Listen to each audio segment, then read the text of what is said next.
Hello and welcome to the show. Today's hill climb monster is a classic Porsche, the 718, a car that I reckon stands a chance of going very, very quick indeed. It is absurdly light. To begin with, it's just 1,200 pounds. Now, admittedly, we are going to be making it all-wheel drive. It will be a little bit heavier, but it's still going to have, very, very little in the way of weight. And I do know how tremendously fast these cars can be on Forza 6, for example, although not necessarily the easiest car to drive. Some interesting handling characteristics with this. Well, there can be some interesting handling characteristics. We don't have the massivest amount of PI to play around with. When we put it to all-wheel drive, it's going to jump us up into A-Class, and when we put snow tyres on it, might even get us towards S-Class, maybe even into S-Class. Not quite, but not that far off. So yeah, we aren't going to have a huge amount of PI to be working with, and in all honesty, we're probably not going to have a huge amount of power. But then there is next to no weight on the car, so power to weight ratio wise, I'm not sure. Sometimes these kind of tiny classic cars end up getting a little bit in trouble because any power you put in them jumps the PI up so quickly. Other times, like with our current leader, the BMW 507, you can get away with a huge amount of power in a relatively light car. I didn't actually pay any attention on auto build with the tyre sizes. 255s at the back is not bad. 235s at the front. Considering how tiny and light this car is compared to other vehicles, they're not the worst tyre sizes. I feared we might have smaller, but that's not too shabby at all. We will, of course, get some nice race brakes on the car, and most importantly, some off-road suspension. It is rather low to the ground at the best of times, so yeah, we could have issues with the car bottoming out across some of the jumps, etc. I don't know. It might not be too bad. I think there might be cars that are worse than it anyway. Now, engine-wise, shall we have a look what engines there are available? Not that I'm necessarily going to swap them. We can have the 2.7 litre flat 6, the 2 litre flat 4, the turbo rally engine, or the 3.2 i6. Now, this actually good news in terms of I think these lighter than the standard engine. No, they're not. It's good news in terms of power, because some of those engines were putting out 300-odd horsepower, which means that we might be able to get a decent amount of power. I would like to keep the standard engine, primarily just because it's light. If we can, it's all about how much power will it be able to get. It might do it, actually, just looking at the way that it is currently increasing the PI here. Yeah, I think the standard engine is going to just about be able to get me the horsepower that we need to get the car to the top of S1. 342 horsepower so far. Maybe get a little bit, we'll get a little bit more. 363 in a car that weighs less than 1,500 pounds. That is a scary amount of power in such a light vehicle. Now, we could go for 380, yeah, I think I will actually. It's not changing the PI. We'll make it a bit heavier, but we will have a lot more power and torque. It reckons the 0 to 60 time is 2.8 seconds in the Porsche. That's it, 2.8. Not 2.8. Was it 2.8? Was it 3.8? Now my brain's having a... It was 2.8. I thought it was. Less than 3 seconds to 60. That is mentally fast in here. I just had a horrible thought. I know the gearbox will, of course, the gearbox will have been updated because we changed the driveline. So there we go. We're going to get 1 PI, 1 PI below. That's annoying. Yeah, okay, it's going to be one PI now. Considering things like the Land Rover and the Ford Raptor race truck have been a fair bit down, I can't bother to faff about with the engine for a singular PI. If it was 20 or so on down, or 10 down, I probably would. But for 1, screw it. We've got, yeah, quite a lot of power in a very light car. If it handles well, maybe see this challenge the top 3. I don't know, though, how the little Porsche is going to fare when it comes to a snowy hill climb course. So we are here at the bottom of the Devil's Corners hill climb. I'm going to get 3 runs up this course in an attempt to go faster than that BMW 507. A 155.9 is the fastest time up this course. Can the Porsche even get near that? I'm not sure. This is by far and away the lightest car that has gone up the course, probably the smallest as well. It's whether we have got the handling I'm a little bit concerned about, because I know this car does have some interesting suspension characteristics, or certainly on Volta 6 from standard, it has some interesting suspension characteristics, and we've put this on rally suspension and are now driving it where it's not really supposed to be going. So I don't know how well it's going to manage all of that. Does seem pretty decent though around these corners. We do have a fair amount of grip. And while, yes, it has got very, very little in the way of weight, its power, while decent... Whoa, we haven't got the grip to do that. That is not going to work for the Porsche. Okay, I might have been going a bit faster than I was expecting when I tried to throw it into that corner. Oops, I think is the best word for that one. How fast are we in a straight line? Yeah, I wonder if we may just not quite have...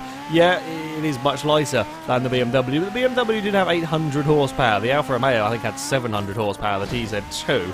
And the Alfa Romeo wasn't that much heavier. I say that much heavier than this. I can't remember, but yeah, I'm pretty sure the Alfa was under 2,000 pounds. So, ooh, carefully does it across the jumps there. Yeah, the Alfa Romeo is... It'll be very tough to get into the 56s full stop from what we have seen so far in this series, let alone into the 55s, and escaping off into the wall will not have helped the Porsche's cause on this run. Elsewhere, apart from its little off, does seem fairly competent. It is a nice enough driving car, but I'm not sure we've really got the grip in this. We haven't got the absolutely ludicrous, we're going to be doing 150 miles an hour down every straight sort of acceleration in the Porsche. We've got decent acceleration, do not get me wrong, but we don't have that much straight line speed, and I'm not sure we can actually carry the speed through the corners that would be needed in this car. But that was only an opening run. We shall see if we can do better next time. So, it is on to our second run. I've got to try and, of course, keep the car out of the walls. We're going to have to try and find our stage time, if you like, through the corners as and where we can.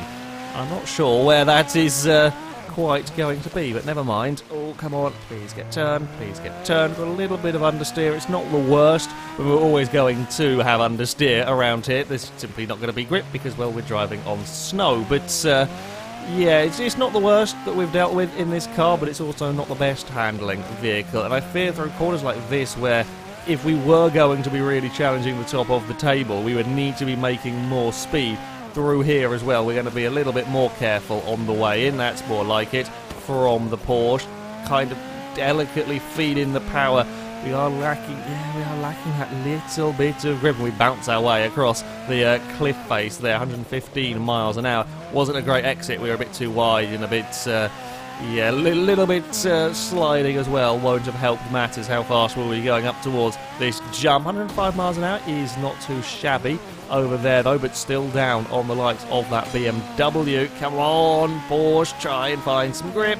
Unlike the 911 that went out last time, that had huge amounts of traction thanks to the rear engine. I mean, it caused the understeer issues, but huge amount of traction. We don't quite have the same in this vehicle. Not only is it mid-engined rather than rear, we've also got much smaller tyres on this vehicle. We're going to fight our way down the icy straight. Thankfully, the tiny and light car isn't having issues on the horrendous bumps that are around the place, which is nice to know.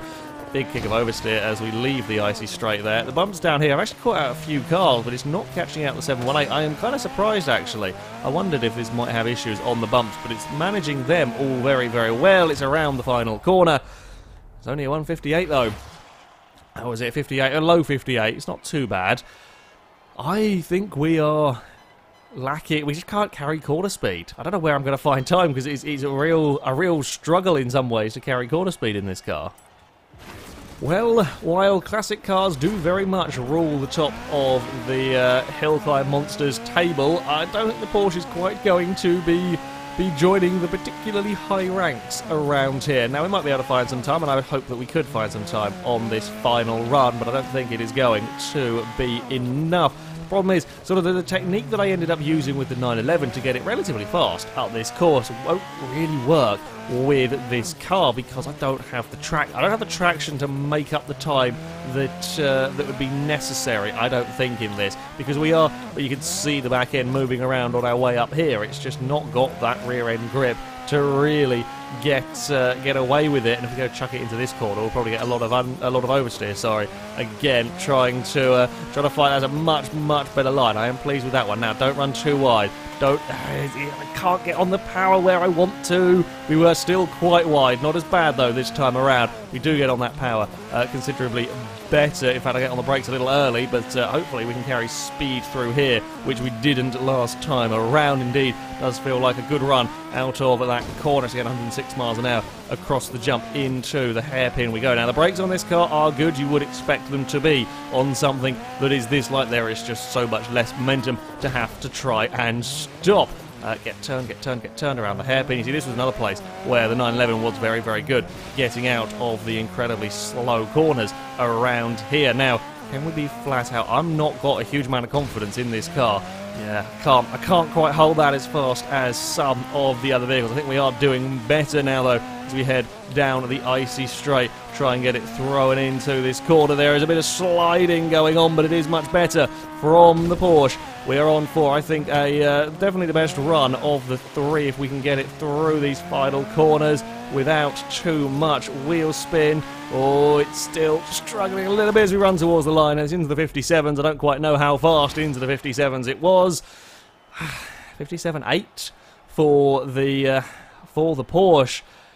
Yeah, there is just a general kind of overall lack of grip in the car, which is a little bit problematic. That time is going to put the vehicle into I'm not actually sure because my computer has frozen. Thank you, laptop. If we could, thank you. There we go. Well done, technology. It doesn't quite make it into the top 10. It is going to go into 13th place. It does beat the Land Rover Series 3, but only fractionally. I mean, we're talking, what, 0.04 of a second faster than the Land Rover Series 3. Loses out to the Commodore. It is 0.4 of a second down on the 911 that went out last time.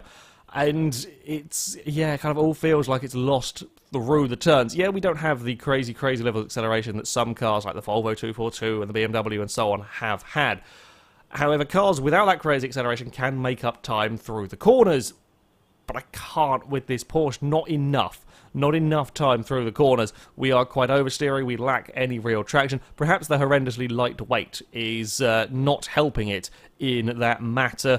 But yeah, I cannot get on the power out of the corners very well, and it's just not quite got enough grip. A little bit of a shame, but I was thinking this car might possibly challenge the top 3.